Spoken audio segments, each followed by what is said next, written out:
Hello, you guys. Hello, hello, hello. Let's welcome everybody to the screen. Of course, we have Chris and John Tisha. Hello, hello, hello. How are you? Hello. That's our show. Look at her face. That's our Kelly intro. Hey, when you were setting it up, I was gonna do that, but then it started counting down. I was like, oh, I gotta wait. And we have Austin joining us tonight. Hello, everybody. Hi, Austin. How are you? Thank you. I'm very well, Chelly. Thank you. Hello, everyone. Hello, hello, hello. So we are back. We are back. Things have been a little crazy for all of us, right? Life is just, it is what it is. You got to take it as you go. So I am officially on vacation. Yay! Thank God. I was getting so fucking frustrated. It was terrible. But anyway, so we are back. We are back. We are going to talk about a bunch of different things tonight.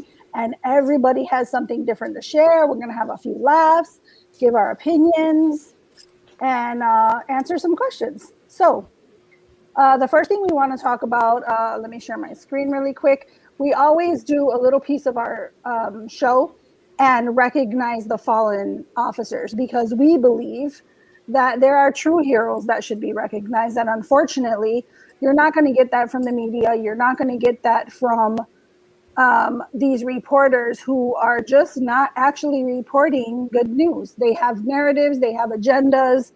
Well, we're here to change all that. So we are going to talk about two officers who died in the line of duty. One was, I believe, July 7th, and the other one was July 9th.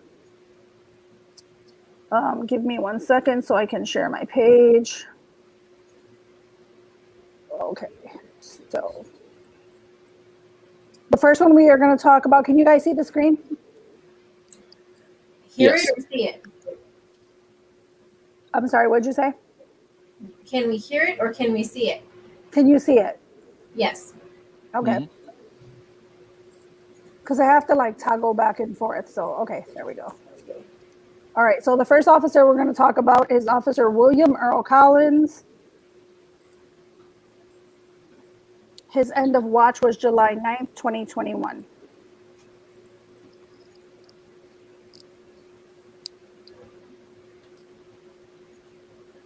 Okay, so police officer Billy Collins was shot and killed while responding to a domestic disturbance call on Green Tree Street about 6 p.m. A subject in the home opened fire on him and two deputies from the Webster Parish Sheriff's Office as they arrived on the scene. Officer Collins was struck in the head by one of the rounds. He was flown to, I don't know how to say that word, Ochsner LSU Healthcare, where he succumbed to his wound about 2 hours later. The subject barricaded himself inside the home after the initial shooting. I'm guessing it says the subject was taken into custody around 11 p.m. So he served 10 years, and he actually is a true hero. He gave the ultimate sacrifice. Rest in peace. And we will take it from here. That's just one of them. We are going to go back and we are going to do a second one because we've kind of not been on lately. Detective Greg Ferenczi. He's from Terre Haute, Indiana, which is actually not that far from me. His end of watch is July 7th. All right, Detective Greg Ferenczi was shot and killed outside of the FBI Indianapolis resident agency near the intersection of Wabash Court and First Street in Terre Haute at about 2:15 p.m. A subject drove to the gate of the building and threw a Molotov cocktail at it. The man then confronted Detective Ferenczi and shot him as he came out of the building. Despite being wounded, Detective Ferenczi was able to return fire. An FBI agent also rushed outside and shot the subject, who then drove himself to a local hospital where he was taken into custody. The subject was subsequently charged with the murder of a federal agent. Detective Ferenczi had served with the Terre Haute Police Department for 30 years and was assigned to the FBI task force. Rest in peace, Officer Ferenczi.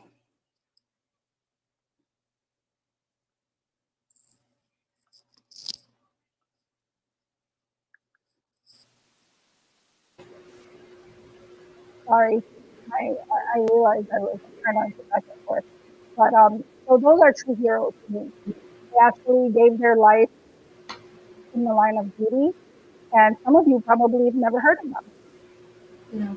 So that's why we will do it in every show. Next, we're going to talk a little bit about the mayor of Chicago. We are going to talk about her because she has, what did she say? Your What'd you say? favorite.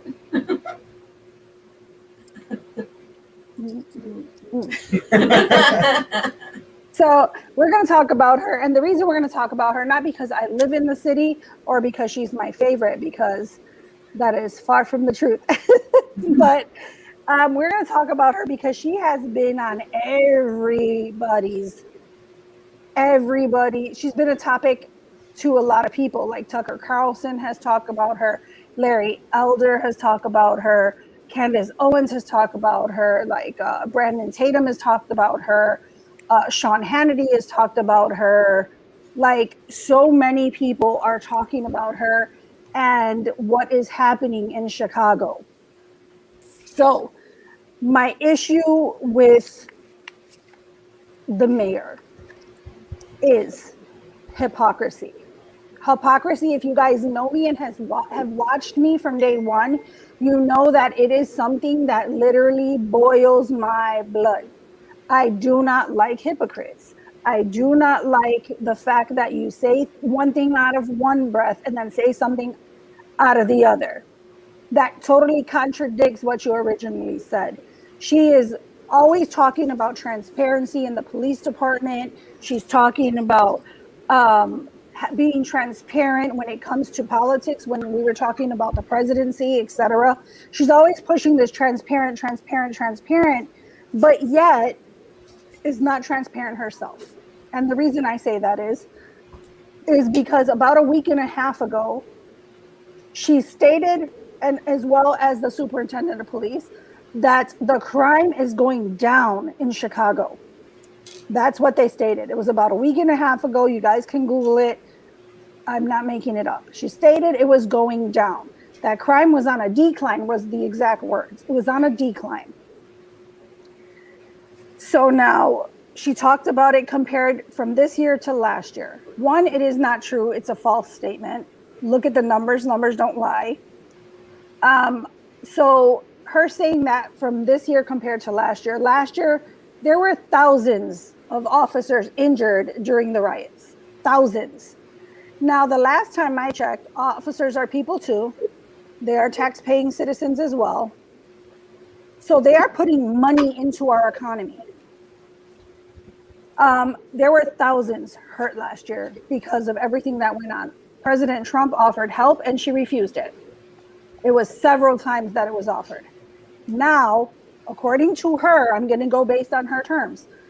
Crime is on the decline, but yet you are accepting help from President Biden to combat crime that, according to you, is on a decline. So that tells me that she doesn't give a crap about the people of Chicago, and she is a political pawn and is a typical politician that cares more about choosing sides with politics instead of putting the people first. That's what I get from that. That's my personal opinion based on what I see. If you are accepting help from Joe Biden to combat crime, which you claim is on a decline from last year, and you refused help from President Trump, are you playing politics? 100%. Are you caring more about red and blue than you are of the tax-paying citizens that deserve the right to be protected?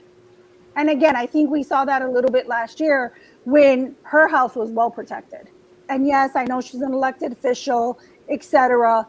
But they were not allowed to peacefully protest in front of your residence. There were gates put up on both sides, and they were not even allowed at the beginning of the block or like within a certain block radius. There were fences up and walls of police officers, but they were allowed to peacefully protest when we saw them throwing bombs in squad cars, like those Molotov cocktail bombs is what I meant. Blowing up squad cars, burning them down, destroying businesses, burning them down. That was all okay because that was considered mostly peaceful protests. And my thing with that again is the hypocrisy behind it. You talk about transparency, yet you are not transparent in what is actually happening in Chicago. Like, that's just my opinion. What do you guys think? So, what I was reading, so the Federalist.com, right? Just to go and give some numbers, and if the viewers are out there, you guys can go check it out. But reading from, or what I got so far was they're up 200, or your city is up 200 people shot this year, which is a 55% increase. According to the Federalist.com, there was 317 homicides this year compared to 302 last year. So as I'm listening to it and seeing what's going on the news, it makes me wonder who she pissed off for them to start airing out her business. Because if this was last year, she could have said whatever she wanted, and even she could have went out on the news and said, "Oh, our crime is on the decline," and the media wouldn't have. They wouldn't have tried to say anything else. They would have went with it. And if any of us would have been like, "No, according to data, it's going up," but now you have people coming out and they're actually speaking the truth, and it makes me wonder. Like, I think she might have upset somebody because I'm not seeing anybody disagree with it. I mean, because, well, one, you really can't disagree with numbers or data, but from what I've read, everybody seems to be on the same page. So that's kind of where I'm at with it, or what I see. I just realized I was muted. Sorry. What is your opinion as far as her accepting? I'm interested to hear what you guys think about her accepting help from Biden and not accepting help from Trump last year. What's your thought on that? I personally think I don't think she pissed anybody off. I think next year is election year for her. And I think that she wants to stay in power, although she doesn't want to do the job. See, there's a big difference between going out there and doing the job every day, going home and saying, I did a good day's work. There's another thing sitting there playing politics with people's lives, and that's exactly what she's been doing. Now she looks to the federal government and she says, listen, I want some help, which we're all paying for, right? And like you said, she wouldn't take the help last year. And why? That's simply because of politics. The fact of the matter is she has lost control of the city. Not only the police department, she's lost control of the aldermen. There was a scuffle that she had with a fellow. And see, this is why I believe that the pressure is so hot, because I feel like it's the same thing when you look at Republicans in red states that are being primaried right now. Vernon Jones, primary Brian Kemp. You're going to see somebody on the Democrat side primary her because she's not doing the job. And it's clear she's not doing the job. Somehow, though, Chicago, if there's any positive measure, it took years for people to realize Rahm Emanuel was corrupt and wasn't doing the job. It seems that people in Chicago now are realizing quicker who's not doing the job. I don't think she has a chance to get reelected next year, but now she's fighting for her political life because, honestly, after this, she can't do anything else. Nobody's going to want to touch her because she's, if not one of the worst mayors in America today. I agree. I think she's the worst. I mean, I don't know. I'm not lived anywhere else but here. But we've had some bad ones. Like I've talked about, Chicago politics have been corrupt forever. Like that's kind of always been a big joke here. right? So it's nothing new to me, but I think that to make to say, she's even said things like, she even said that the health crisis that we have in Chicago is racism. She got $10 million for saying that. That the health crisis in Chicago is racism. Now, mind you, I posted a picture today and it has Governor Pritzker, who is a male white. It has Tony Preckwinkle or Periwinkle. I don't know what her last name is. Preckwinkle, Periwinkle, something like that.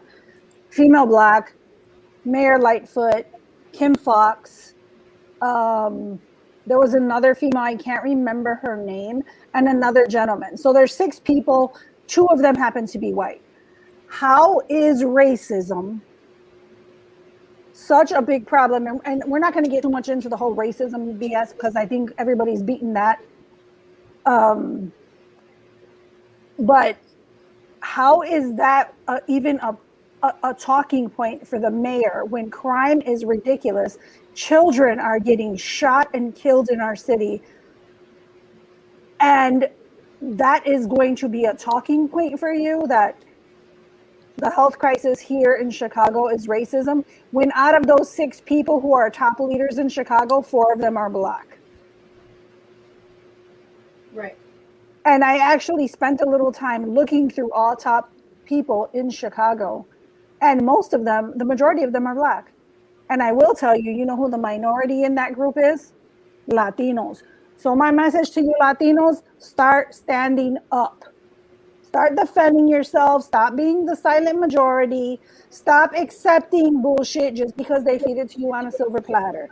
It is time for you to take your place. And I think a big problem with Latinos is that, right, a lot of people that come here or come from other countries, they just want to work.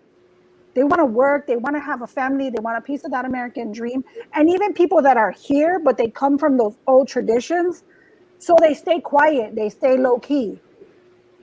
They don't want to make no waves. They don't want no problems. They just want to live. Yeah, well, I'm going to tell you. The bullshit. They left the bullshit. They don't want to deal with it no more.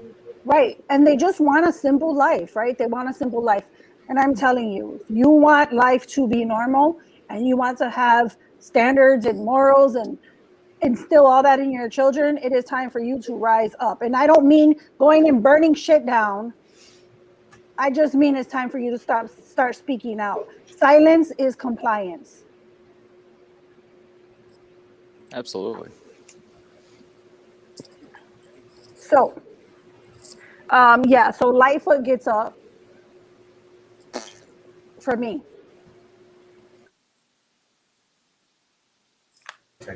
I think it's crazy that I think more people know about your shitty mayor than they know about like who's governor of what states.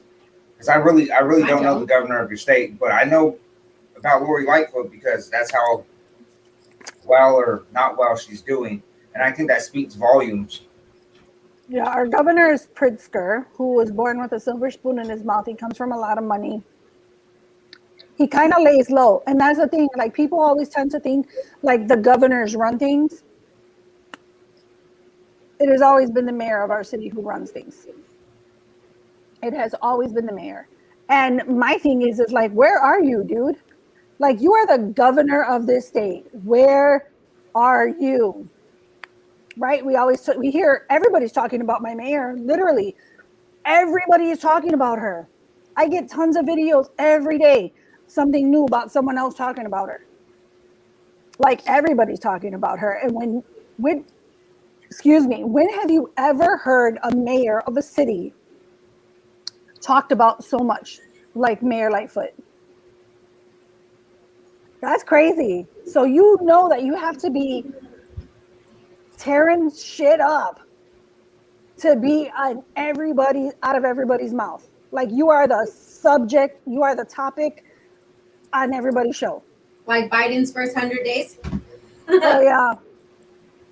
Yeah, exactly. That's what I'm saying. They talk more about the mayor than they're talking about the president of the United States.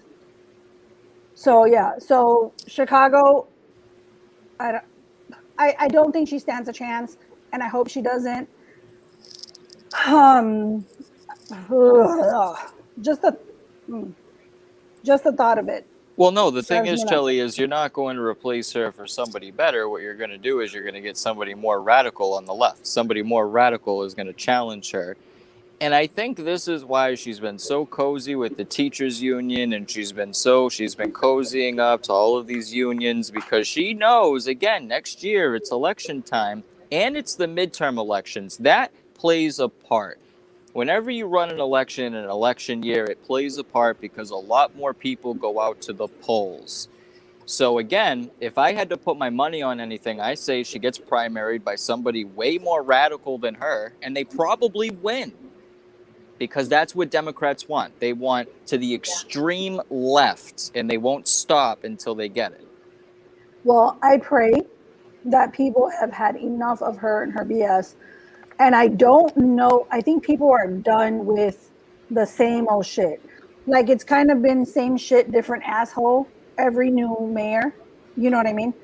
And I think that a lot of people are done with it. I'm praying that we get some great candidates. And we'll see. We'll see.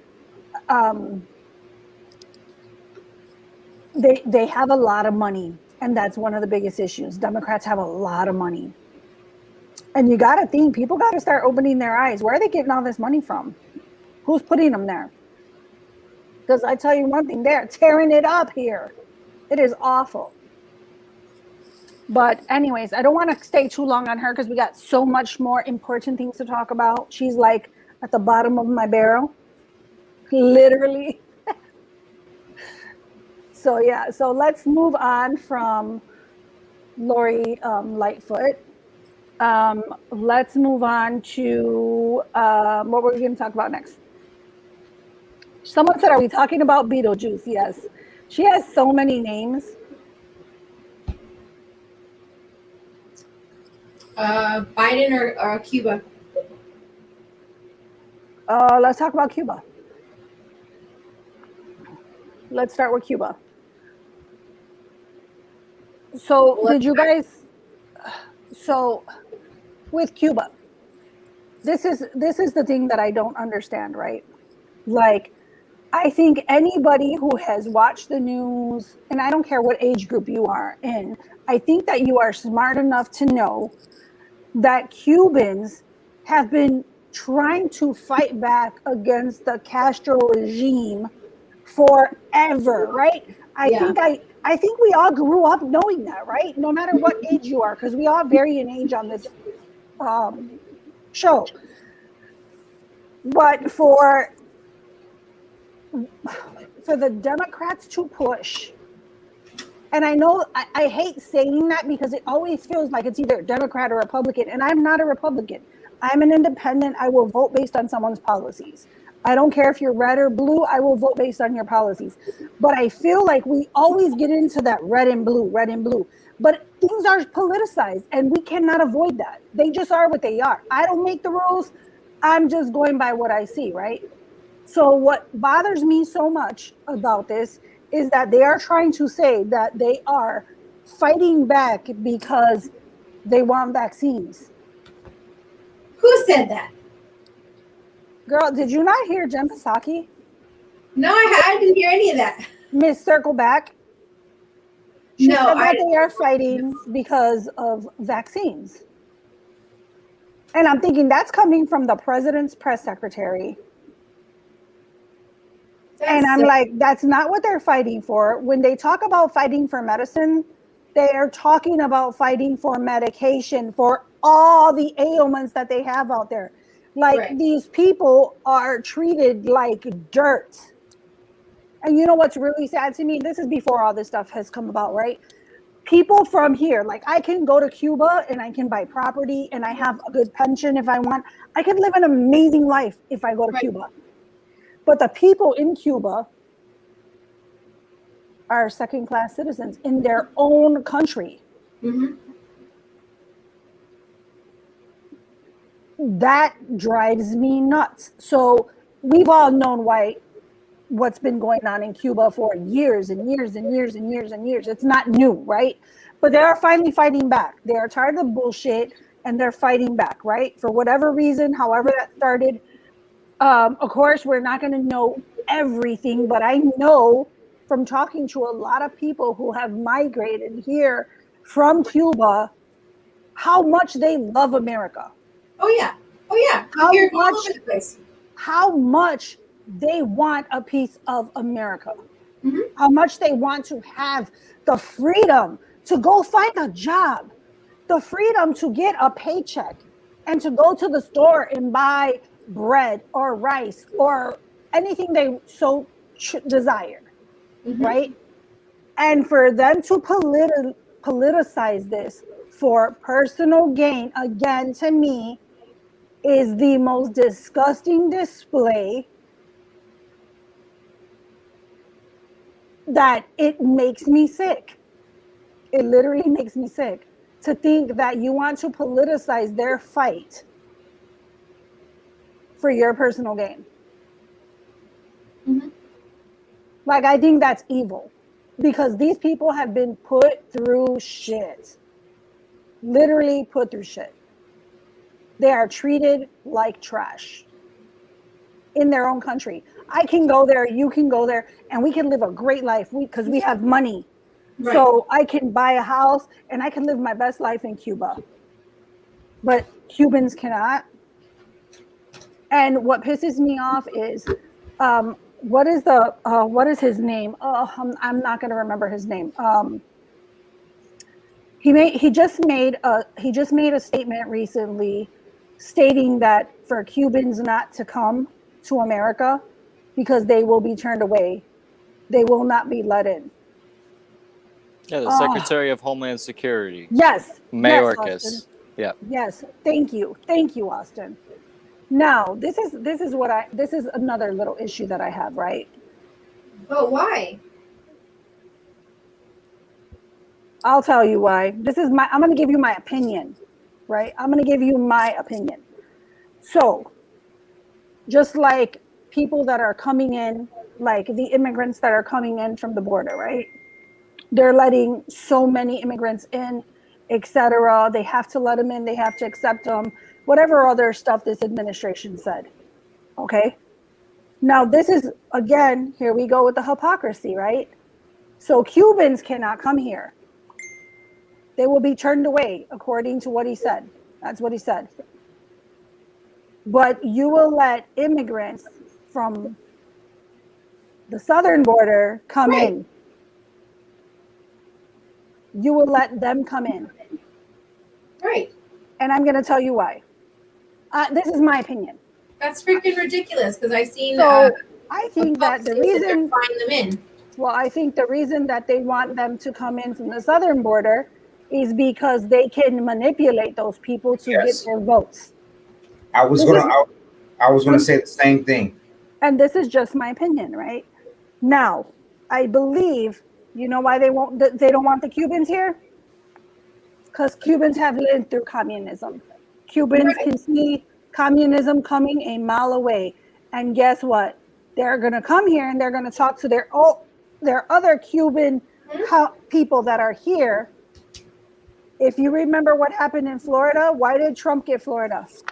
Yeah, because all of the immigrants from over there, they were on the corners. They had parades, they had music, trying to tell everybody about it. Like when I watched that, because that was one of the segments that I liked watching all the time because it broke my heart to hear people talking about, that they wanted Biden or whoever else, even though all these people from all these other places who have suffered through that type of living, through that type of life, they're leaving. Some of them immigrated twice from two different countries. They left one for communism, went to another one, and it ended up happening. Like it was great for a while, and then it ended up happening there. And then they had to leave again, and they ended up here in the United States where they don't have that, and so they're like throwing the red flag. They're like, You better open your eyes because we lived through it twice in two different countries before we got here, and what's going to happen or the road that we're going down. And it just broke my heart because you have all these people who didn't have a home until they got here, and now look at Cuba. once they get here, when they intertwine with the rest of the immigrants who believe the same thing, and hopefully the actual citizens of the United States too, hopefully that could ignite an uproar, another fire, a patriotic one though, not one of division. I agree 100%. So if Cubans were smart, they'd go to Mexico and walk over. Just saying. And take the long way, go around. Because we're not letting them come over the water, but we'll let them come over the border. Yeah, I just seen a post saying that they are now flying them in.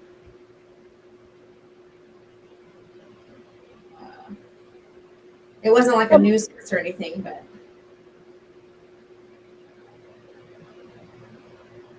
I'm sorry, someone was texting me saying that they sent me a screenshot. They tried to get on the live through Facebook and it just showed like a blank screen or something.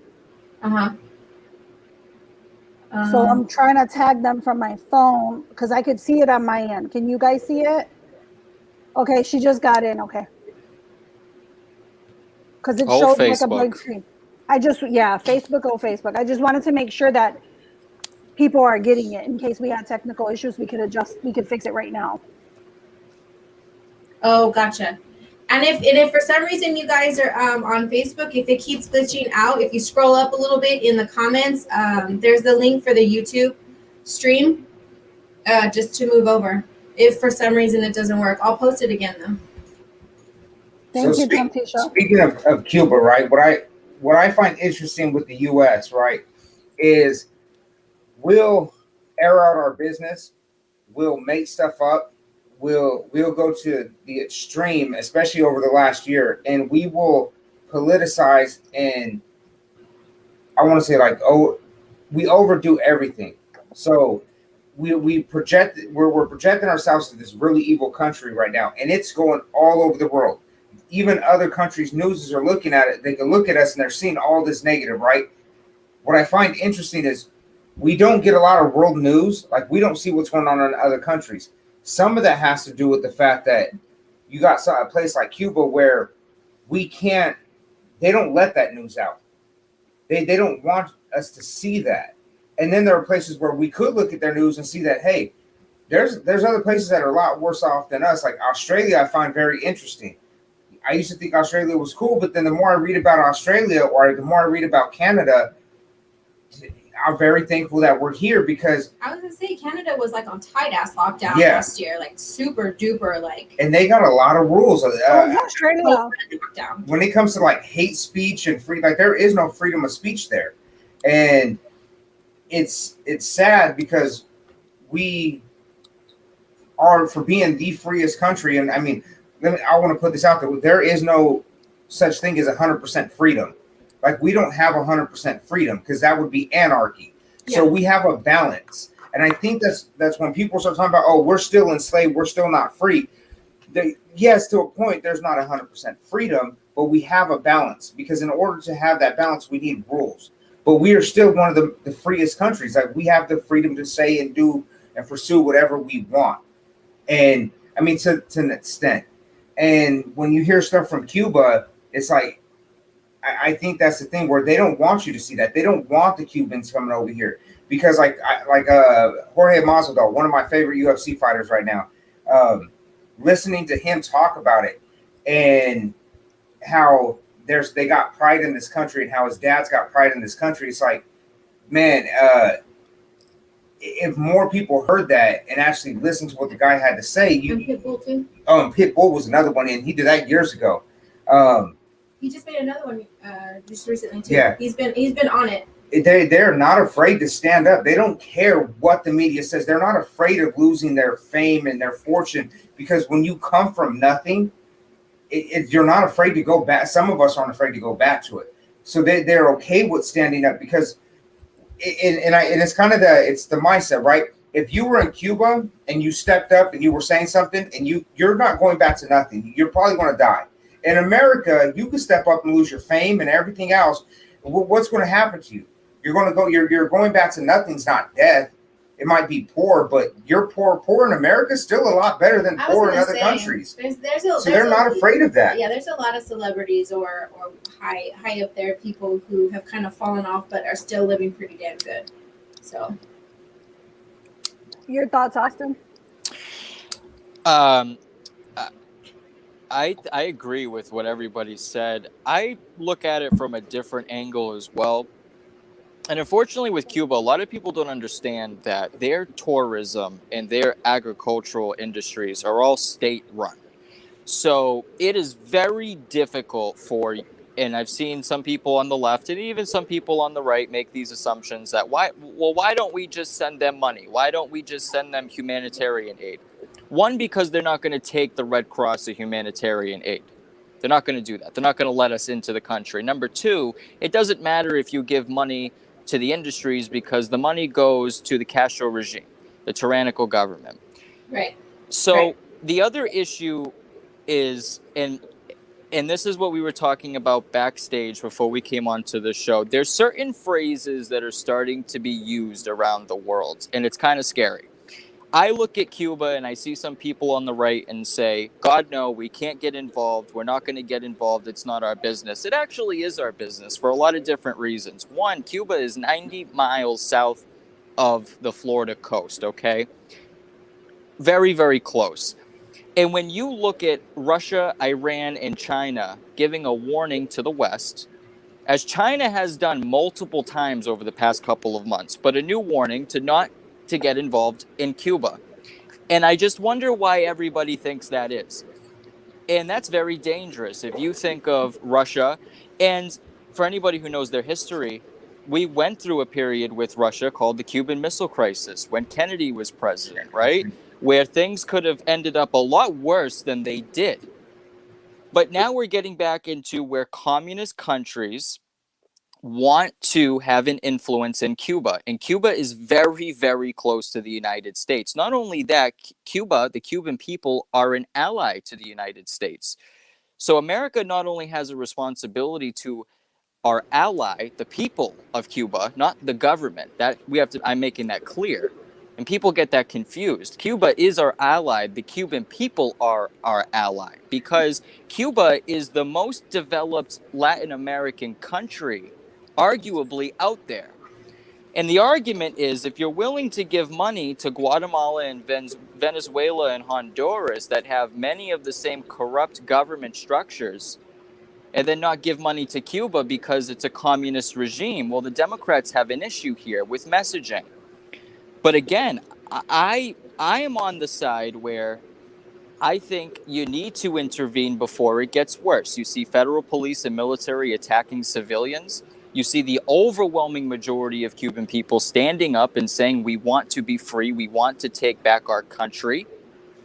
And I think that as our generation, the younger generation, the millennial generation, does not understand what our ancestors and forefathers had to do to cement freedom, not only in this country, but around the world.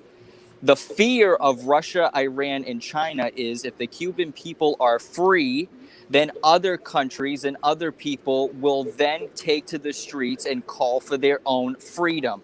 And when you stifle freedom, you stifle it all around the world. So if America could stand up, again, not only for our ally, but to this country, we owe it to the safety of Americans to ensure that Russia, China, and Iran get nowhere close to Cuba, because that would be a direct threat to the American people. Again, 90 miles. By boat, I believe that's about 30, 35 minutes on a good, decent-sized boat, maybe an hour. It's very, very close. And I don't think that Americans would like that. So again, Cuba is not only a humanitarian issue, but it's also a national security issue. And the fact that our commander-in-chief doesn't recognize that is scary. And again, what I was saying before is China uses the term Western aggression a lot. Western aggression, Western aggression. And not only that, now you have Great Britain, the defense minister, who says that if the Taliban come into the majority control in Afghanistan, they're going to support the Taliban. The Taliban, who we've been fighting for the past 20 years in Afghanistan, now we're pulling out on September 11th. And again, it's the same messaging, Western aggression, Western aggression. He even said it, Western aggression. It's the same phrase used by China. Now, China's telling the United States, back off from Cuba, just like they've said, back off from Taiwan. Who is running the national stage here? That's what the question is. That's why the Cuban people are standing up, because I believe that they believe that this is the last chance for them to be free. Because we're fighting in this country.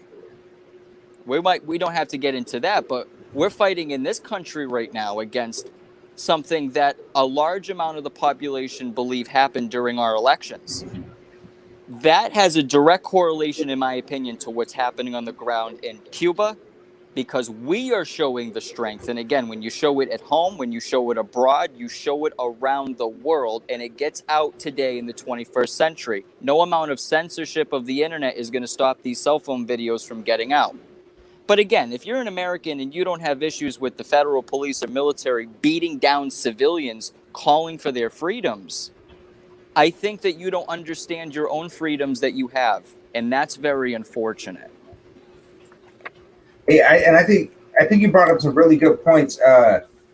One, looking at it from a not just a government point of view, from a military stance, right? Cuba is a very strategic location, or would be a military strategic position for anybody to have. China, Iran, Russia, and I think we tend to forget that. I mean, and I'll tell you, I'll be the first one. Until you said that, I kind of forgot that they had that connection with them. And now that you bring it back up, yeah, that does not put us in a good situation. And we used to be the ones out there trying to get islands or certain areas so we can have the strategic advantage. Because let's be honest, I mean, Hawaii, that's a strategic advantage. Playing nice and making up with Japan, strategic advantage. I mean, that's the same thing for any of the Asian countries that we have become allies with. You go as far as the Philippines, it's all strategic advantage because we want to make sure that we're in a good position. And now that you say that, it seems to be the only one that we've failed to grab a hold of is Cuba. I won't say the only one, but that's a big one, and that they are very close to us. And that is scary. And I think people need to more people need to open up their eyes and see that. And another good thing I think you brought up was the fact that the Cuban people, I think we when we think of nations fighting nations, we're all people. And I know one thing I could put out there's like, if you're in the military, like the guy, let's say you're in the army and there's the Russian army, like they're just as afraid of you. They might not all believe in 100% of what they're out there fighting for, but they're fighting for their country because that's their country. And they want to make sure that they're good at home. So they're just people like us. They have the same doubts.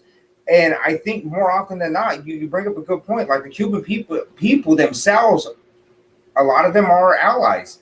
It's the government.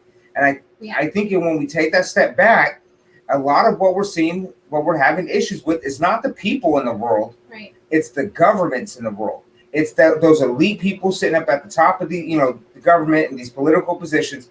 Those are the people because they have agendas.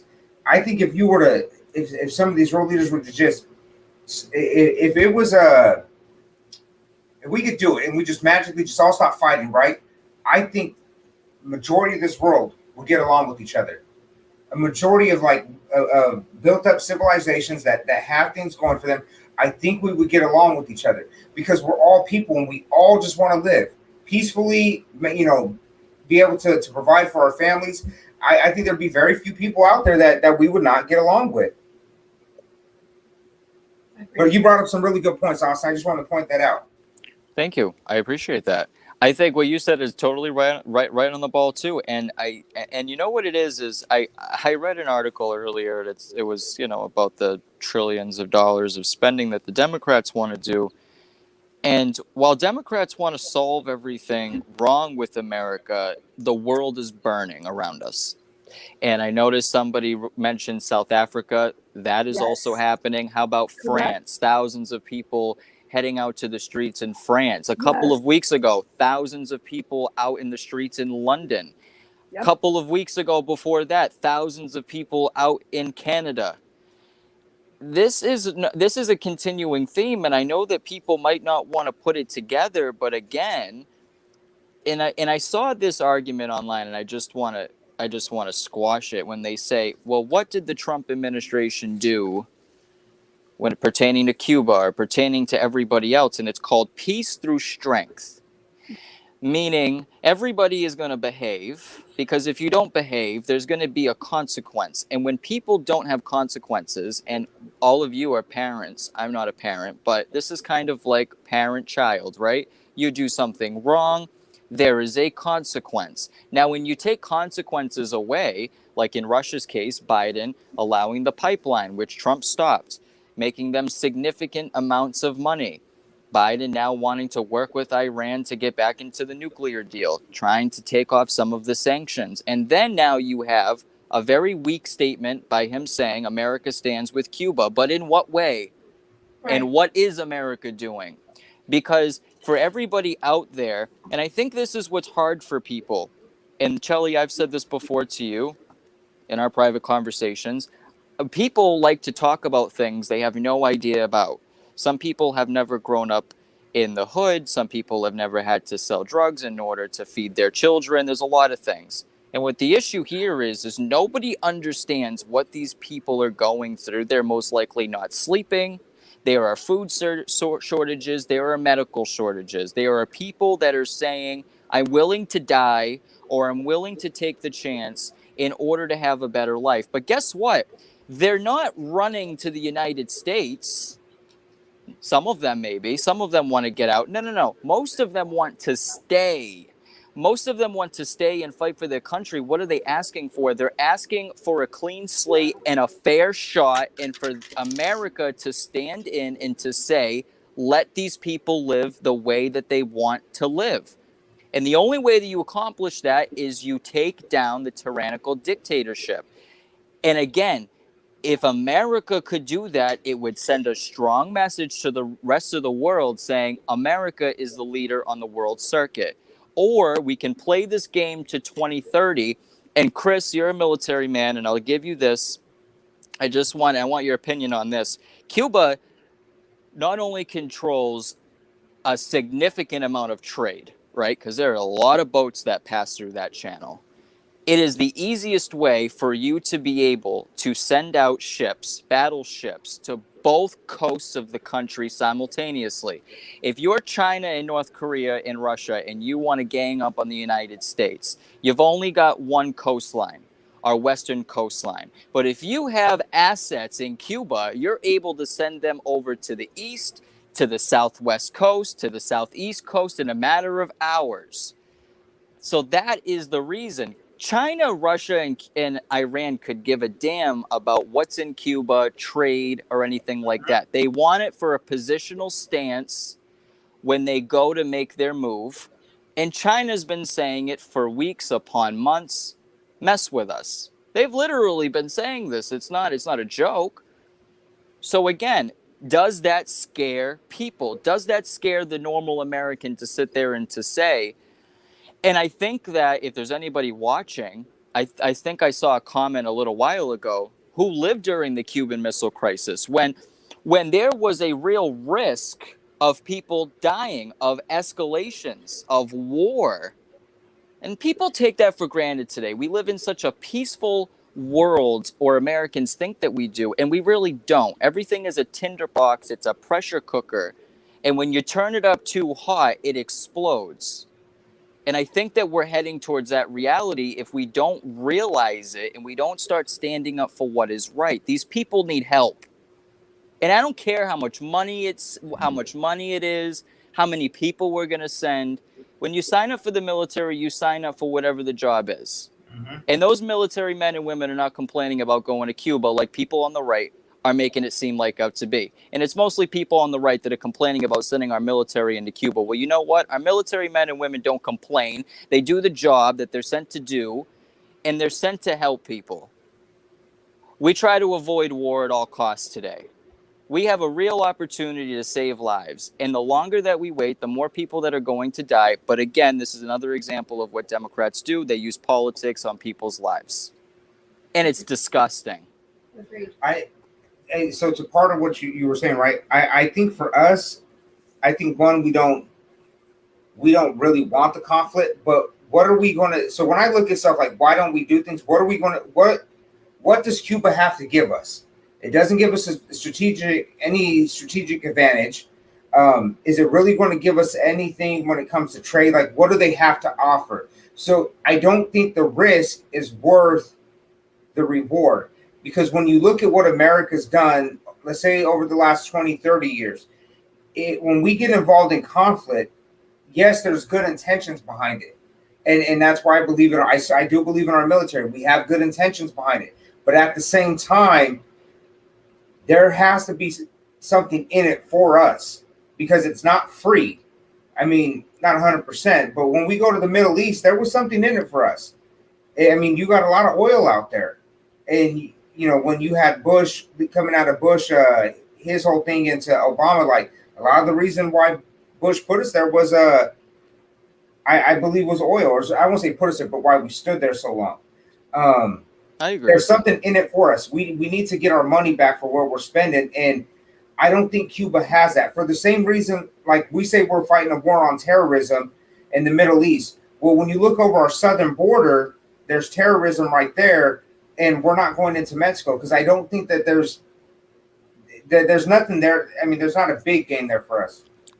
I think there's a big difference between going into Afghanistan and protecting your coastline 90 miles away from an area, again, that if China, Iran, and Russia wanted to put military assets there, right, which as of right now, the American government is taking the stance, we're not going to go in, we're not going to do anything about it.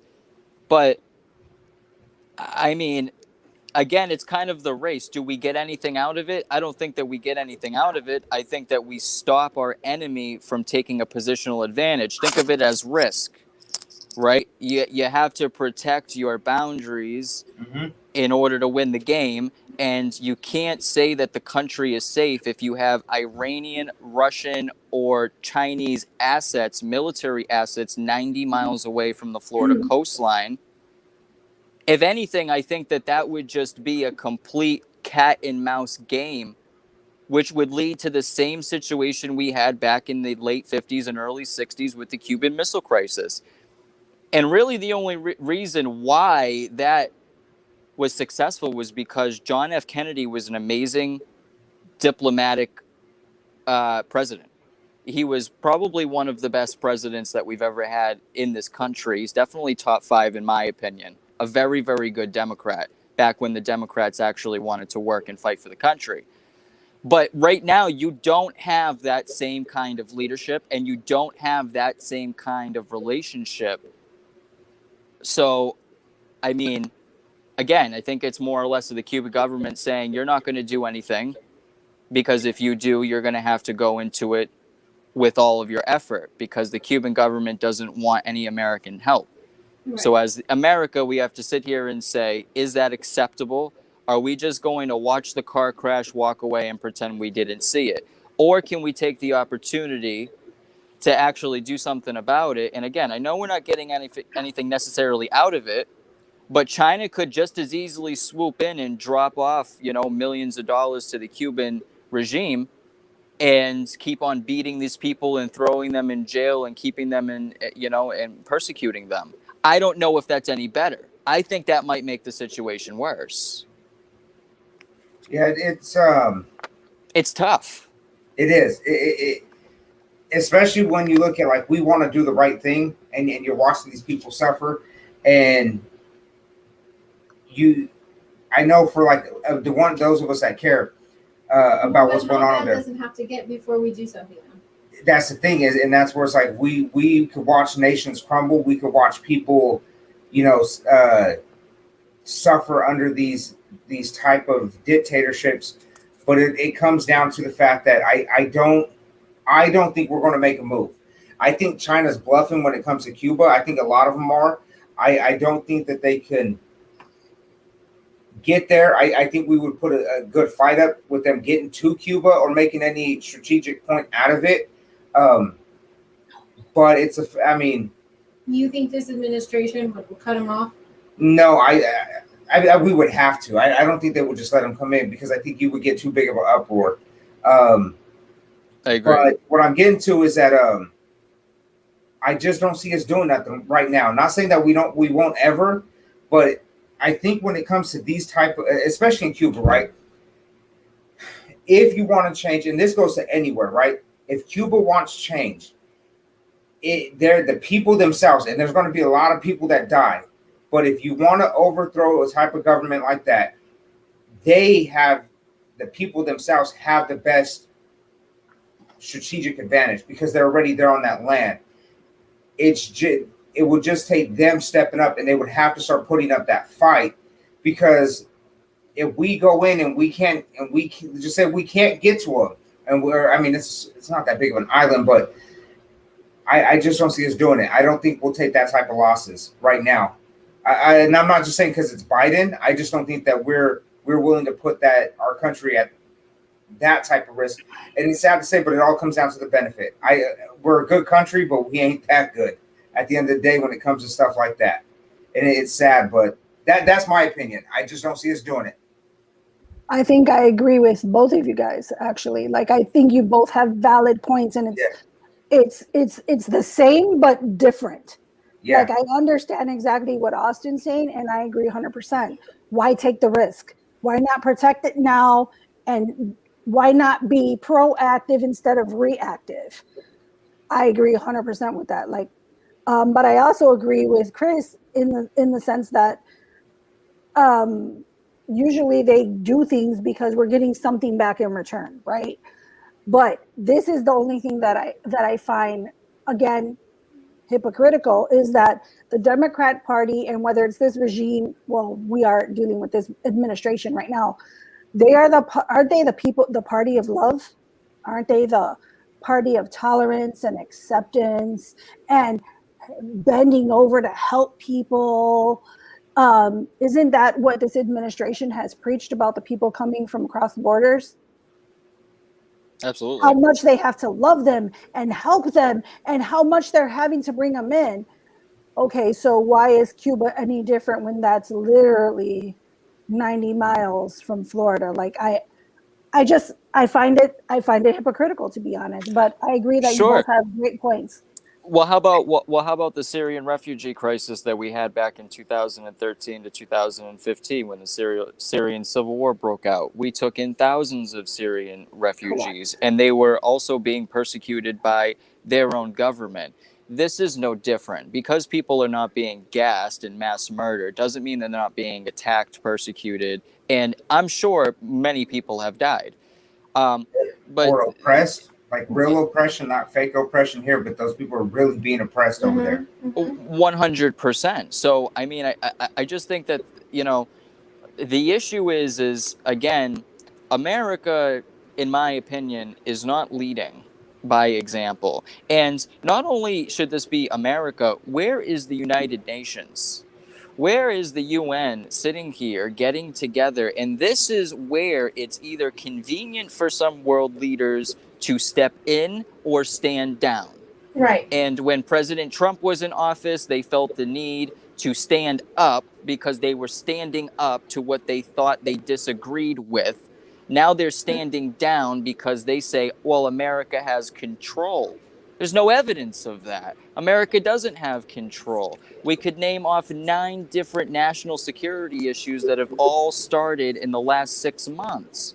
Mm-hmm. So the issue is again, America is always leading by example. We want to share our views and values with the rest of the world because the majority of the world looks at other countries that look at us and say, we don't like how you live, and say, well, that's not the right thinking, right?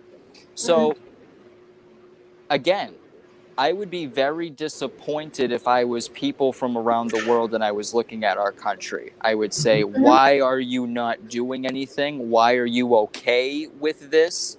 And Chelly, you bring up a good point. Why are we bringing in thousands of immigrants from Mexico, Honduras, Guatemala, Venezuela. And Venezuela and Cuba, by the way, guys, is no different, really. Except for the fact that in Venezuela, you have a pro tempore president that's kind of recognized by half of the world, which is Juan Guaido. Nicolas Maduro is the actual corrupt president. But again, if you ask, and this is a crazy thought, right? I'll be quick. This is a crazy thought. Because as somebody who is engaged to a Puerto Rican, and being in the family and talking to a lot of people, I realized that in Puerto Rico, the majority of people down there actually are not for statehood, for Puerto Rico to be the 51st state. They would actually like to continue to be independent from the United States.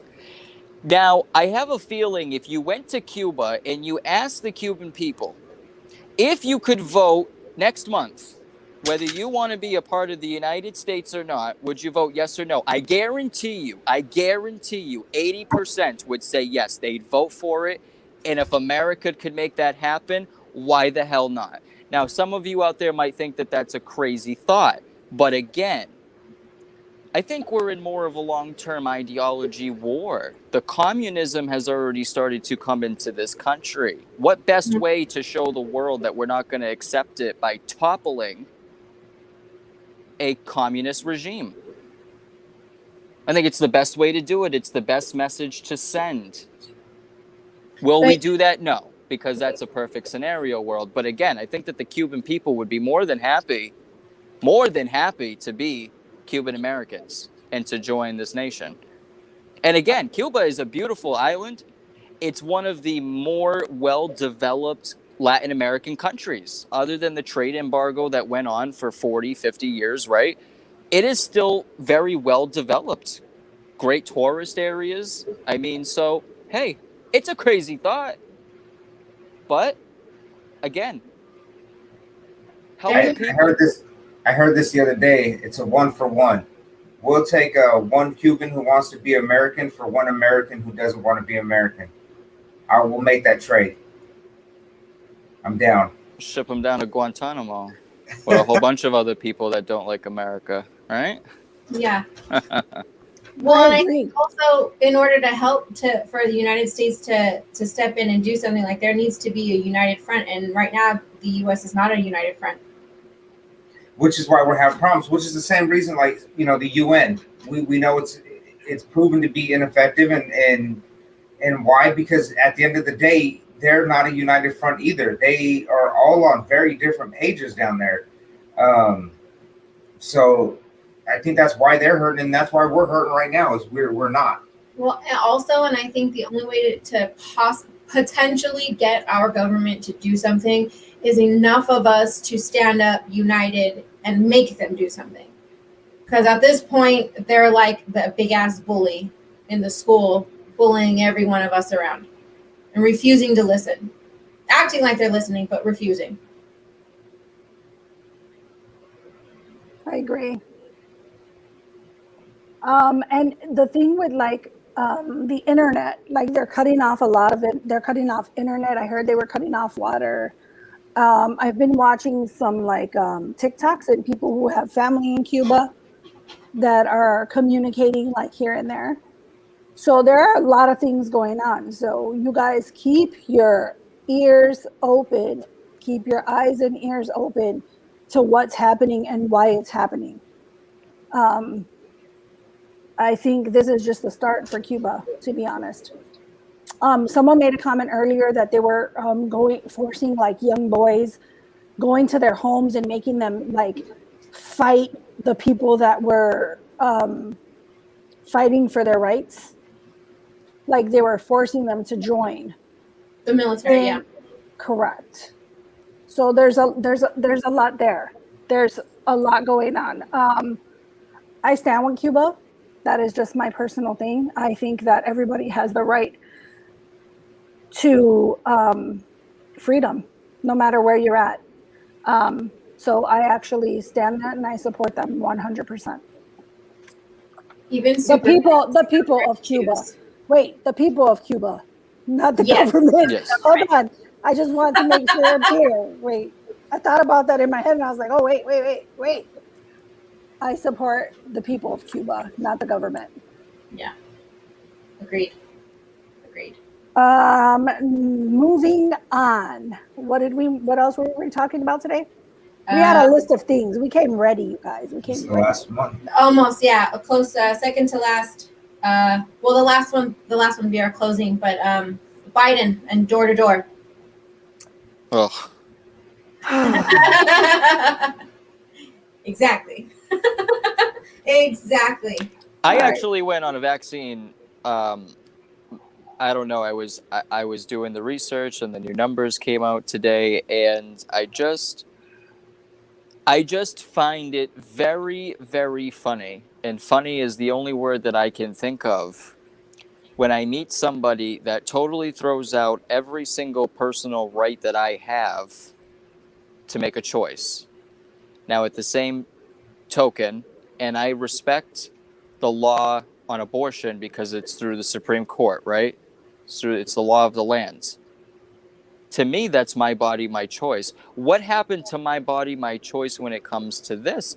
Now you want to have people coming to my door and trying to get that to me, and I'll share something with everybody. I've been a little ill and I see a specialty doctor and I'm going back on Monday, but I happen to have had to go to the ER over the weekend and I'm fine, but I had to go and get some medicine.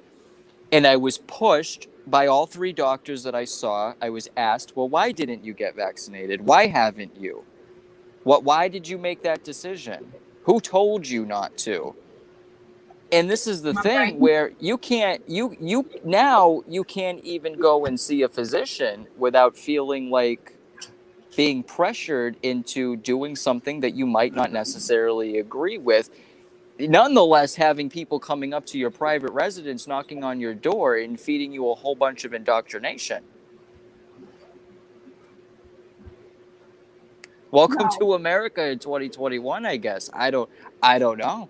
It's actually sick. I think it's sick. I think it's disgusting. I think going door to door, like, remember, like, isn't that what the census people do? They like go door to door. I'm like, I'm gonna slam the door in their fucking face. And not because I'm rude, but don't come to my house with that bullshit. Like, if I wanted the vaccine by now, we've heard about it for I don't know how long, right? I would have gotten it. Like, it's funny to me, the whole my body, my choice goes right out the door when it doesn't apply to their agendas. Why are they only doing it in certain areas though? Because they're claiming, again, just like there's certain, they're claiming certain minorities don't have the resources to go get a damn ID. Same damn reason. Oh, they don't have the resources, so we have to come to them. They're trying to make it like they're doing you a favor. Like, you know what I mean? They're going to twist it. Oh, we got to reach these people because, you know, they can't go get an ID because according to Biden, they don't have the resources. Yeah, because the only way that you're going to get it is if we come to you. Because it definitely wasn't that you chose not to get it. You didn't get it because you couldn't get there. So we're going to make sure we help you out. And that's the one thing where we start talking about like races. Like I wish we would just get rid of the race and the colors and everything. Like I understand this colors description. Like, hey, who shot so and so? And you're like, oh, it was a white guy or a black guy, or you know they had brown hair. I understand description, but I wish we would get rid of all the other bullshit that comes along with it. Because what irritates me is when they go, well, we need to get out to the minority communities, the black and brown, the black and Hispanic communities. Because we need to educate them, or we need to get the information out there. So, and then, go to their door because they might not be able to get to the doctor. Like we don't have transportation. Like they make it seem like they're making it seem like we're poor. Like we don't have cars. We don't have the internet. We don't have money to go get an ID. Like, so when they're pushing. What if you say no though? You can say no. What happens if you say no? I don't know. But my point is just that I hate the fact that they say they don't want the racism and stuff like that. But what you just did is it just keeps their narrative going. You're establishing that white people are superior because they have all of this stuff. And this is part of that systemic racism where we just don't got it. And the reality is it's all a lie. Like I know most of the people that I live around, they can go out and get it. But the fact that now they want to send them to your door, I don't. It's not going on everywhere, but demographically, in places that I think will seem to be more liberal, Democrat, those are the places that they're going to target because that's where they're trying to hit the most. And I highly doubt, like where we're at, you can call it semi-rural California because we're not the big cities. I highly doubt you're going to see people out here walking around, going door to door, knocking on doors, saying, "Hey, you want to take a vaccine?" Because minority, black, brown, white, you're probably going to get a lot of doors shut on you. I mean, hell, we don't even like the solar guys coming out here because they just pester you and Jehovah's Witness. Well, I don't mind the Jehovah's Witness. I'll actually have conversations with them, but that's a different topic. And the solar guys, the only reason why that bothers me is because almost the majority of people out here are renters, and we can't do a damn thing about putting solar on the house. Again, different topic. But my question is, I know you said you didn't know, but I don't know. I just think it's kind of weird to go up to people's houses and asking them, "Hey, you want to get a vaccine?" And they have your name, they have your address down, and then you say, "No, I don't want it," and they write it down, refuse the vaccine. Like, and then what? They turn it in, and then what? Sure, and to go off of that, to everybody out there, I guess, what other medical vaccine or appointment or consultation, right? Because this is something that you should talk to your doctor about. Right. Are these non-trained medical people going door to door trying to get you to take a vaccine for questions that they can't answer because they're not physicians, correct? So when we do anything else medical wise, do people go up to other people's doors to try to get them, for instance, "Hey, I think you should get your flu vaccine"? No? Okay. Or "I think that you should get your rubella vaccine," or "I know there's a vaccine that only women get when they're younger," and it's a choice. You see what my point is, though? Yeah. I don't go door to door for that. Right, but I don't understand the logic behind sending people that have no medical experience or they're not physicians, because the main thing is when Miss Redhead always speaks, she says, "Consult with your doctor." Well, are these people doctors? So if you come to my door and I actually am on the fence and I have a question, are these people answering questions as if they are physicians? Because if so, that should be a crime. No, I agree. And that's I think medical malpractice. That's lying to people. And that's, I mean, and just to walk around and do it, like I understand house calls, like when my grandpa was going through his stuff, right? I understand the nurse coming to the house. They come, they're in their car. They go straight. We're hoping they go straight from their office building with their supplies. They go straight to their car. They get in, and they make their house calls. Right? It's sanitized. There's proper hygiene being involved, and these are actual medical personnel, actual nurses or whoever it may be, and you have contacted somebody that have this person to do that house call. This is like, for me, to just the thought of people walking around house to house to house, like, I don't understand at what point they thought, okay, we're just going to show up and people are going to believe that, hey, everybody that comes to your door, like, oh, they said they were a nurse, or they said that they were authorized to get the vaccine. That's just a little sketchy to me. But yet they say they're going to push it. Jennifer Cap, I like what she said. They said that if a person knocking on the door looked like them, it would convince them to get it. That's just more that BS that they're pushing. Manipulation. But, yeah. Well, you just said like how these people are like authorized to like give vaccines, right? When you said that the other day, you guys, well, John T-shirt knows for sure. So my son is in a situation where he's going to college. He'll be starting next month. There's only 2 exemptions against the vaccine because it is being mandated in colleges. So there was a religious exemption, which we are Catholic and the Archdiocese totally supports the vaccine. So we don't qualify for that exemption. The second one was a medical exemption. I took my son to the doctor. I literally made an appointment and I told her all my concerns. And she's like, well, what they're doing is if you say that it's a medical exemption, you have to tell them what that is. And there has to be like records of it. So that doesn't work because my son doesn't have a medical condition. She can't even just say like, no, due to medical reasons and leave it vague, because usually they're not supposed to ask you what medical condition you have because of HIPAA rights. But for some reason, because this COVID vaccine, HIPAA rights are out the freaking window. Right. That doesn't make sense to me. So I was basically put in a situation where my son got his first dose of the vaccine. He's going to be 18 in a couple weeks. And my son said, I've already had COVID. I wasn't worried about COVID. I'm not worried necessarily about the vaccine. He's like, my faith is in God. And I know that if he brings me to it, he'll get me through it. That was basically my son's point. I want to be a normal kid. I want to have a normal life. And it is sad that a 17-year-old has to say that in a place where we are supposed to be free. That is super sad. So anyways, I go to the Walgreens. We have Walgreens. It's like where we get your meds and stuff here. So then I hear the girls are like, oh, well, you give the vaccine. You give the vaccine. They're like talking behind counter, right? So by the time we finally go in this room, I tell her, excuse me, but are you certified to actually give vaccines? And she's like, yes, why? And I go, because I hear everybody saying, oh, you give it, you give it, you give it. Some of them look like teenagers who didn't brush their blessed hair that day. I'm like, you're about to put this poison in my son's body. Hold on. And she looked at me really weird, but I'm like, wait, like anybody could just give this vaccine. Oh, like, yeah. I mean, I think it doesn't take a rocket scientist to take a needle and stick it in someone's arm, right?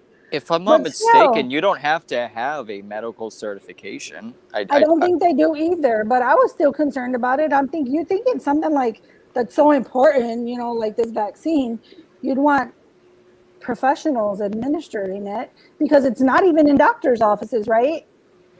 Like it's not in my doctor's office, because I asked her, do you give the vaccine here? And she's like, no, they only have certain facilities. So that's another thing. Why is it not, like, doesn't that make you question, why is it not in doctors' offices? Why are there certain centers giving the vaccine, but not the actual doctors? That just popped into my head as I said that. Money. Like I asked the question earlier on this afternoon, I said, how much money in taxes do you think that Moderna, Pfizer, and J&J are going to be paying in taxes on what the federal government gave them in order to produce these vaccines? Now, some people out there would say, well, they needed the money. No, they didn't. They didn't need the billions upon billions of dollars that the federal government is giving them. Now, for a kicker, they want to come out with the third shot. But the CDC and even Dr. Fauci says it's not necessary right now. But why does Moderna, J&J, and Pfizer want to come out with the third shot? Because it makes them billions upon billions of dollars, not only in liquid wealth, but also in their share price, their stock price. So their shareholders are very, very happy, as well as their board of directors. That plays a big role in it too, as well. Because that's pretty weird when they say, hey, we have the shot, let's go, let's get it out. And the government says, well, it's really not that necessary. Well, then why did they rush to make it? I don't think the first one was necessary, to be honest. I really don't, especially for people who had COVID, and you build the same antibodies naturally, because they're basically just injecting COVID into you. But your body is going to build, if you've already had COVID, I'm like, why don't those people get an automatic I get out of jail free card, you know what I mean, from the vaccine? Because their body is naturally building up antibodies. So it doesn't make sense to me. It really does not make sense to me. So here's something, and this is something like I'm big on. Like when somebody tells me I need to do something or I can't do something, I'm always like, show me in writing where it says that. And I do it at work. I've done it in the military. Like, if you're going to tell me something, show me proof that this is it, what you're saying is real. And it just, and I know your son already started the process, But I think this shows to show that the compliance, like if more people will just be like, no, we're not going to take the shot. We're not going to give you our money. And I think that's because the colleges, and I think we've all said this before, and we all know this. These universities and these colleges, they play a big part in the reason why we're at where we're at today in this society, with a lot of stuff that is getting pushed out on these campuses. And I think people need to step up and start saying, hey, first of all, we're not going to pay these ridiculous amounts of money to go get indoctrinated. And two, we're not going to pay you if you want us to take a shot that's not mandatory and you're not going to show us proof, or you want to violate our HIPAA rights, we're not going to pay you. And until I think you get a lot of people that start shutting these colleges down, they're going to keep doing it, because it's not. The thing is once Joe Biden, so what happened like months back, this was months back, what happened with this administration, and I blame this administration wholeheartedly for doing this bullshit.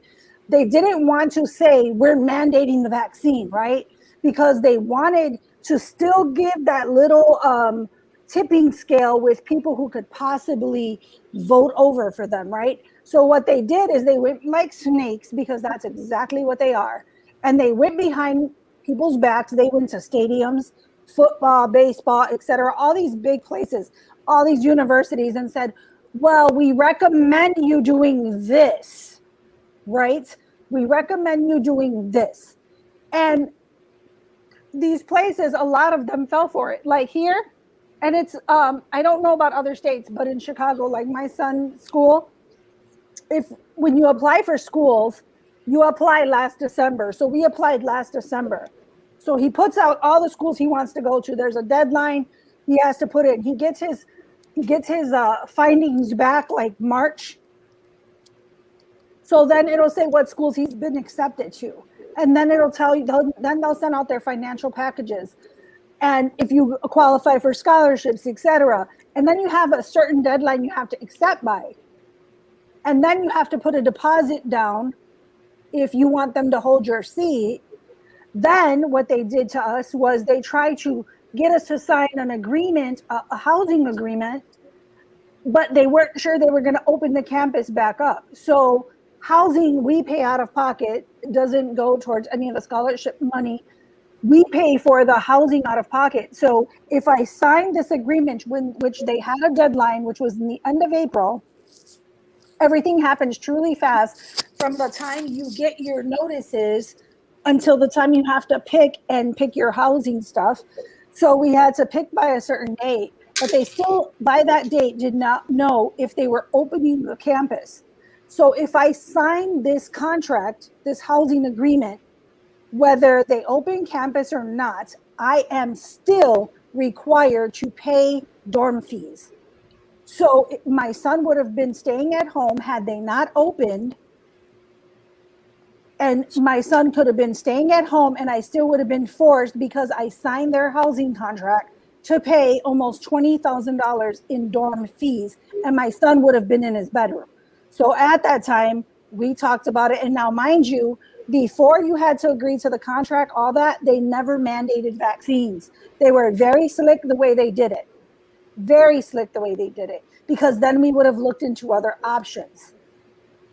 So then we didn't sign the housing contract. We wound up getting an exemption for residents, because we are residents in Chicago and he will be living with his parents. So we were able to qualify for that. Then all of a sudden, after all that happened, they dropped the mandated vaccine. And now he's already declined every other school. Yeah. So you can't go back. Right. So it would be him trying to miss a gap year, like miss a whole year of school and fall back from it and wait and see things out. And then in a city like Chicago, I can tell you right now, it's not going to get better. I promise you it's not. We still have Littlefoot for 2 more years. It is not going to get better. So my son is just like at the point. And when I tell you that people here are literally sheep, they are sheep. They're just going to kind of go with it, because of the fact that They just want to get their lives back to normal. And that is kind of the problem that everybody's having in other places, is that people want to get back to normal. And these politicians are making it so hard for people to get back to normal because they're putting all these little things in place. They're strategically putting this crap in place, and you're kind of damned if you do and damned if you don't. My son has always been very into school, and I mean, in the sense where he loves sports, but he doesn't play them because he wanted to focus more on school. So he's super, super into, like, I'm gonna be somebody, like, and no matter what I have to do to get there, I'm getting there. So he's like, I'm not gonna stop the process. I don't want to take a year off of school to wait and see what happens when we live in this city where I don't see it getting better. My son is very conservative. He's actually more conservative than I am. So he's like, I just want to have a normal life. I want to be on a college campus. I want to go to school. I want to know what it is to not, be dependent on my parents for once. And I was like, he's going to be 18 in a couple of weeks. And I thought, okay, I could say no to him right now and force him not to do it. And he'd probably be really upset because I'm going to screw up his first half of his college year. And then as soon as his birthday comes, he's going to go out and get it because he wants to have a normal life. The part that pisses me off is that we were forced into that. Yeah. And that's what I was saying earlier. Like, I know you guys are already down that road. And I'm not saying you, I'm saying from this, like, people that aren't there yet, those people need to start. I think more people got to start stepping up and saying no. They got to stop being sheep and letting these people, letting these companies, these schools tell us that this is, if you want to do this, you have to have the shot. You have to show us proof. To me, that is wrong. Just like here, like if you want to go to a San Francisco Giants game, they want you to show proof that you got the shot before you even come to the stadium. Like, that's fucking crazy. And but people are doing it because they want to get back to normal so bad. And I think that's where we're going. If people keep allowing this to happen, that's where we're going to find ourselves going from having freedom to not having freedom. Because they say if you want your freedom back, if you want your rights back, you have to get the shot. The second that you fall for that, you have lost your freedom because now they're going to continue to do it. Well, you know what's going to happen on starting September. I believe they're going to start forcing the military to do it. Mm. There was something that came out, I believe, yesterday. So I have a cousin who's here. He's a Marine. He actually lives in California. He's actually here visiting right now. He's on business, but he's spending some time with us today. And I believe it's in September. All military will be forced to get it.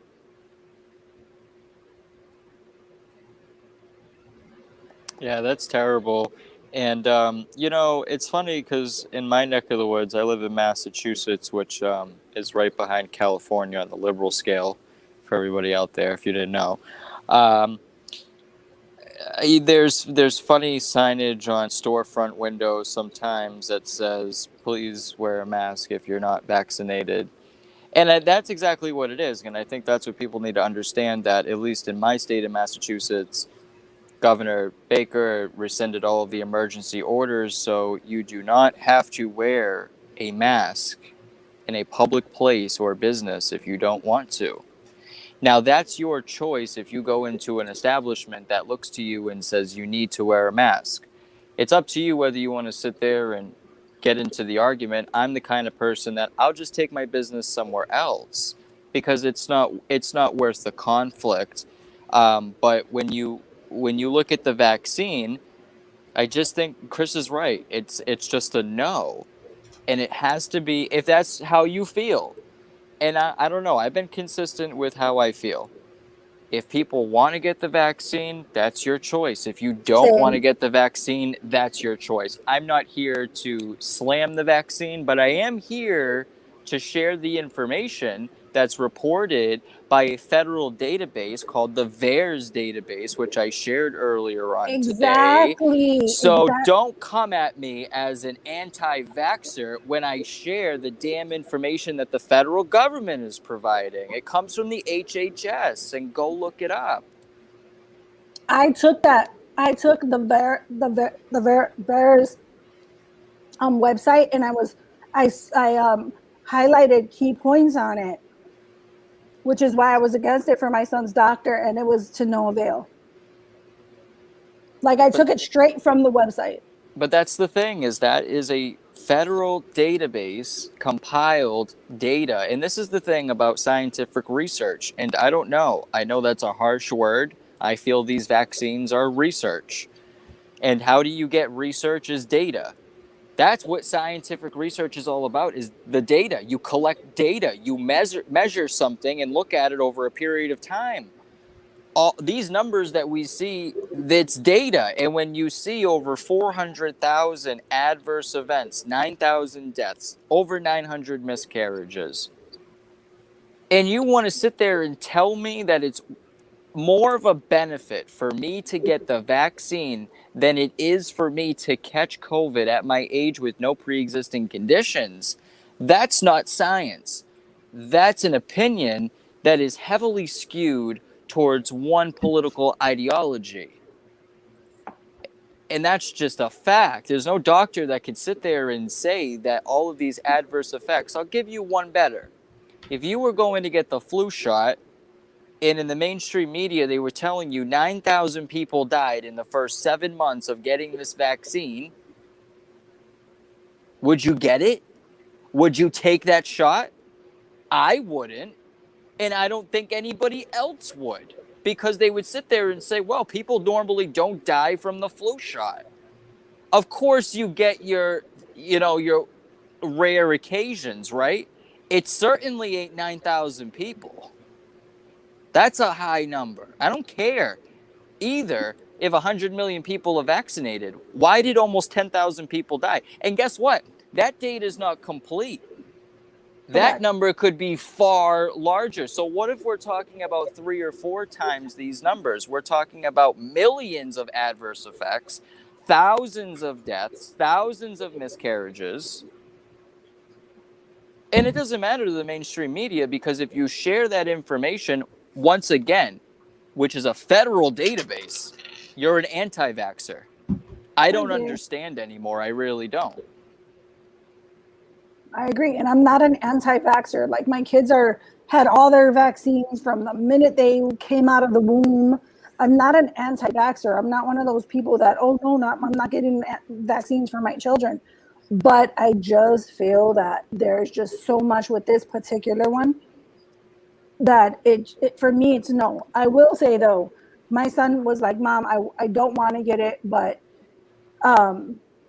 he's doing it because he feels he has no choice, right?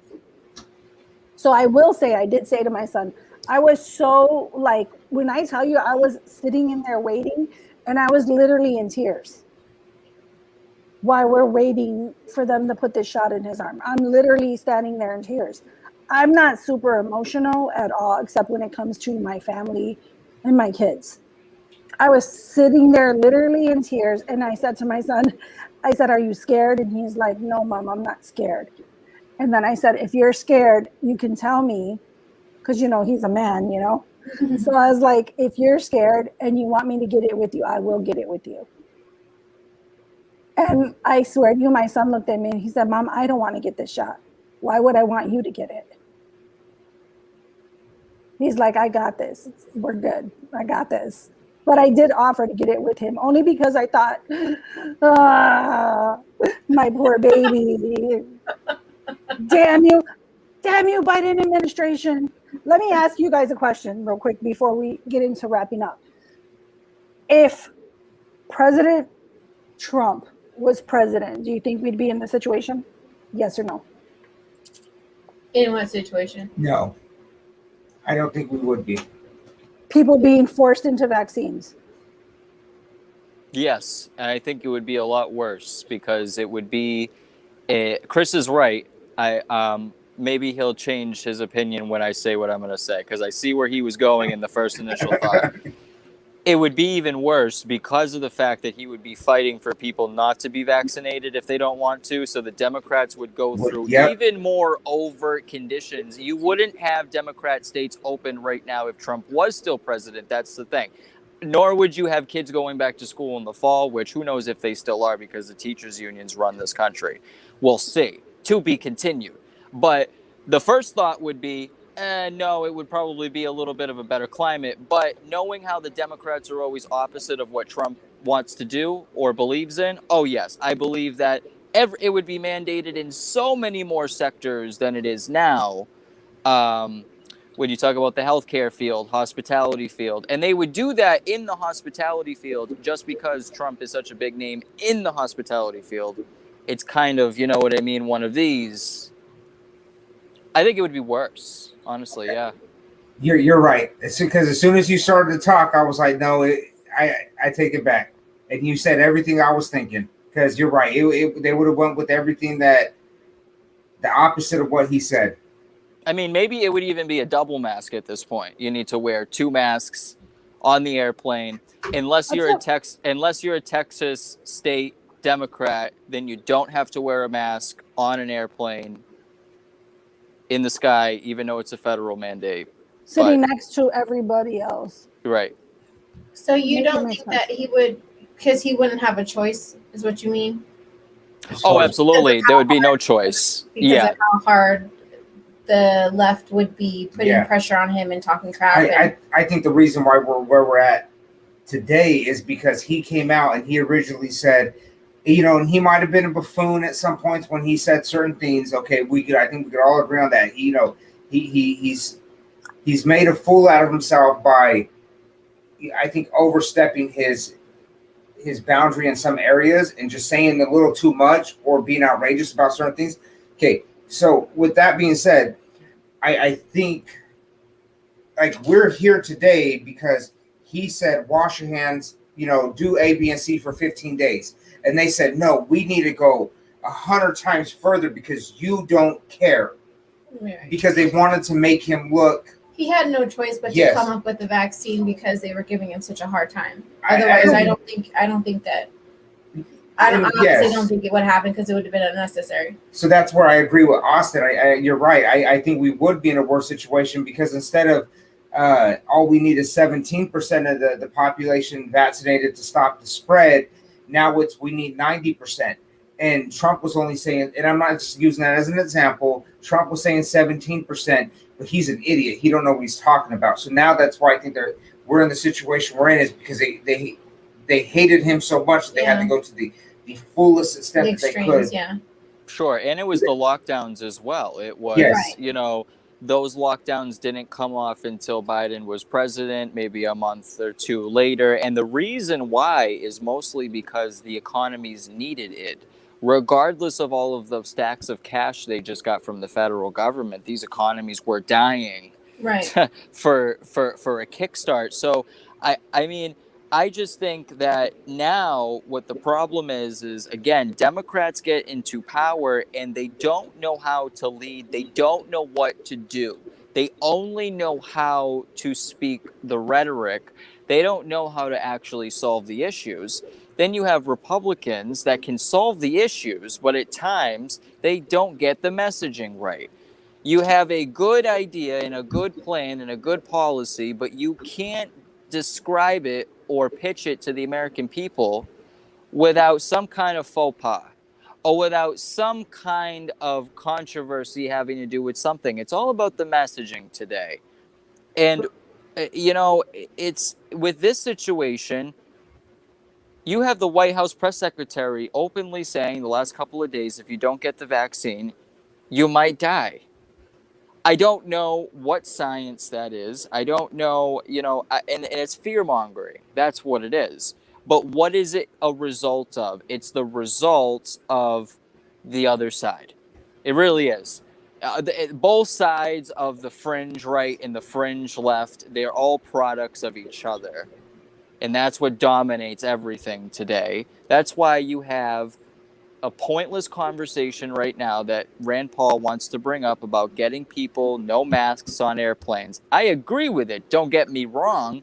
We just discussed so many more issues, way more important than wearing a mask on an airplane, right?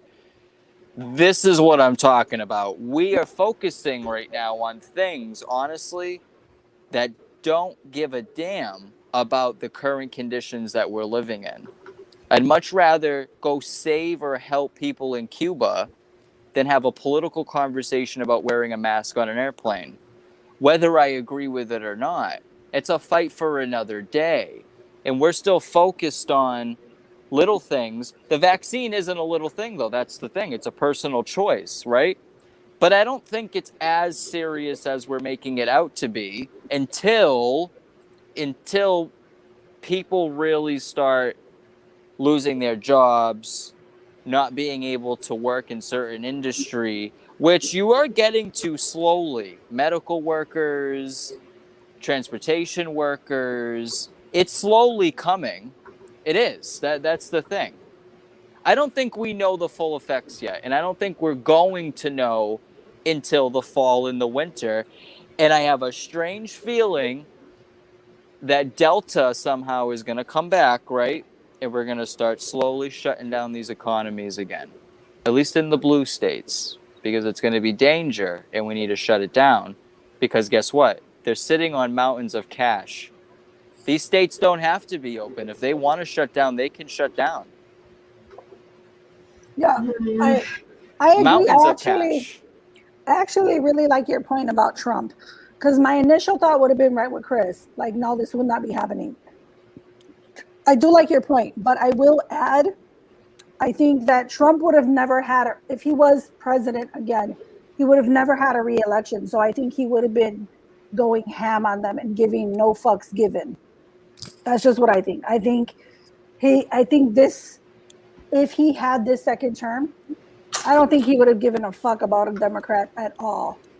Period. I think he would have did what he had to do. I think he would have kicked ass and take names and no names. That's just kind of what I think. But I do like your point. I never would have thought of that. That's a great point. Final thoughts. So the final thoughts are your message of hope, whatever that means to you at this time, and whatever it is, what is your message of hope for the people? Austin, we'll start with you. Sure. I shared a story with Shelly earlier last month of a police officer who lost his life in the city that I live in, trying to save 5 teenagers out of a lake. And soon me and my fiance will be going to a comedy show to support him and his family. And my message of hope to people is to look towards the other circumstances that other people are going through in other countries. And I know that it's easy to say that, but to really actually imagine living in a world where if you have a medical condition, there is no medicine. If you're a diabetic, there is no insulin. If you have high blood pressure, there's no medication. There are food shortages, gas shortages. There are so many different elements that people go through. Although they persevere, although they get up the next day and they do what they have to do, that includes our military men and women that go out and do the job. They don't complain. So the message of hope to people is, it is entirely normal for you to get caught in the political crosshairs and to get all riled up and to have an opinion. But just remember that your freedom is not possible without the people who serve our country. And our way of life is not possible unless we make damn sure to the rest of the world that we're not going to tolerate anything less but freedom for the people. Because everybody is entitled to life, liberty, and the pursuit of happiness. That's in the Declaration of Independence. So for the Americans out there that like to recite the Declaration of Independence and like to bring up the Constitution all the time, all men are created equal.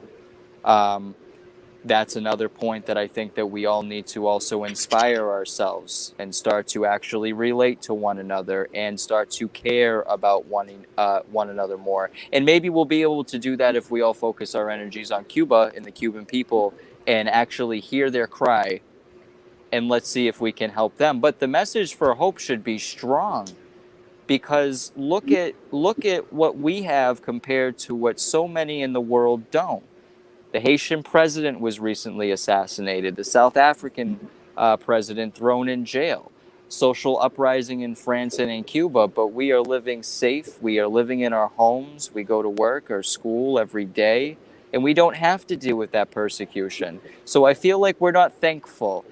It might not be Thanksgiving, but the message of hope sometimes should be to be thankful and do the small part that you can do to help somebody else, whether it's here or whether it's in Cuba. Because I guarantee you, I have a friend who's in Cuba who I'm friends with on Facebook, and they see the posts and they see the messages and they see the support. And that's what keeps them going. That's what I believe. Chris? Oh man, we should let Austin go after me. How do I follow that? Hey, so for me, I would have to lead with tonight, hope and faith. You know, faith is something is like believing in the unknown, or something that maybe you can't see, and hope is something like, it's only a matter of time type stuff, right? So I think you have a little bit of both, and I think we need to have hope and faith that as time goes on, that yes, things might get worse, but things will eventually get better. I'm a firm believer that sometimes things have to fail, and I get in trouble for saying this. I've gotten in trouble at work. I've gotten disagreements with people. I hate to fail, and it's not all about succeeding. But if I know that something's possible, I hate failing at something that you don't have to fail at. If that makes sense to anybody out there. But sometimes things just gotta fail. You gotta let things just hit rock bottom. It sucks, and it sucks for people that are involved. And we even do this in our lives. Like, I've had to fail in life so hard that where I had nothing. I lost everything. And then it took that moment for me to realize certain things that I did wrong and I messed up. But no matter what, along the way, even as I was failing, face down into the ground, I always had hope and faith. I always knew that it would, if I just kept going, and I put some effort into life and trying to make things better, I would be all right. And I think that's what we got to see. Like, we might be heading towards a big failure in our country. We just got to keep hope and faith and push through it. And we will. I'm not going to say I think we will be okay. We're going to make it through this, and we will see things get better. Amen. Are we married or what? Amen. Because I was going to come out with hope, faith, and the. I read your notes. I stole it. Hope. Did you really? No, Is it on I didn't. here? I was like, dude. But I've been thinking about this whole time. I was like, God, give me the words. But it was faith, hope, and love, and the greatest of these is love. And you started off with hope and faith. I was like, man, you took my. And then I stopped and I was like, are we married or what? And the greatest of these is love. So faith, hope, and love.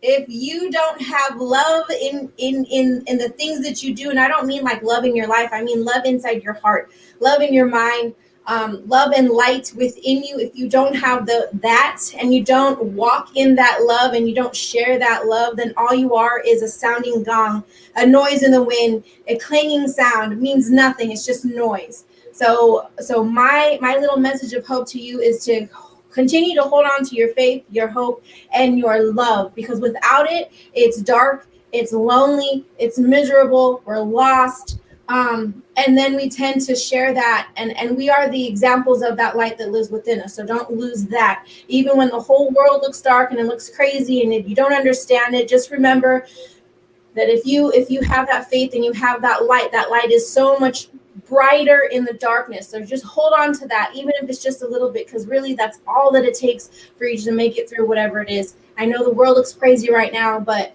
as long as you have that and you have other people that are around you that believe in the same things, you'll be all right.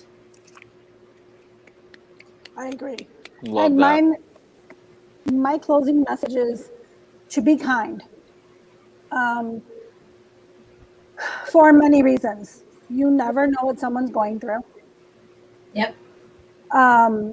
Because someone is nasty to you does not mean you need to clap back with that nastiness, right? Because when we do that, we don't solve anything. Not that we're trying to solve anything with someone who's unkind to you, but we don't really know what people are going through. People go through all kind of things. We are living in an upside down world. There's just so much out there, and it doesn't cost you anything to be kind, right? Like I get mother effed every day, multiple times a day, and you know what? I don't do that back. I just smile, have a great day. That's it. And the reason I wanted to start with just be kind is today in Chicago, we lost a 2-year veteran to suicide this morning. He was found first thing this morning. He had 2 years on the job. He was 24 years old. I don't know any other details. I was going to share his picture, and then I decided not to. But that being said, you don't know what someone's going through. You don't know what someone's going through. It doesn't cost you anything to be kind. So be kind. Again, we are living everything that Jantisha, Chris, and Austin has said. We don't know what people are going through. The one thing that I have said in the past when we talked about mental health in the past is that if you are going through something, I am not a professional, I am not a counselor, I do not have any type of degree in any of that, but I can promise you one thing, I will listen. I am a phone call away. I will not judge you. I will make you coffee. I will come pick you up if you are anywhere nearby.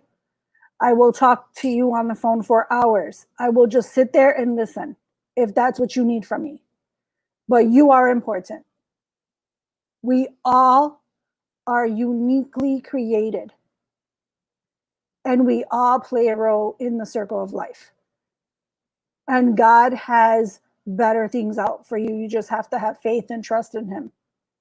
So my words to you guys are be kind, because we don't know what someone's going through. I love all of you guys.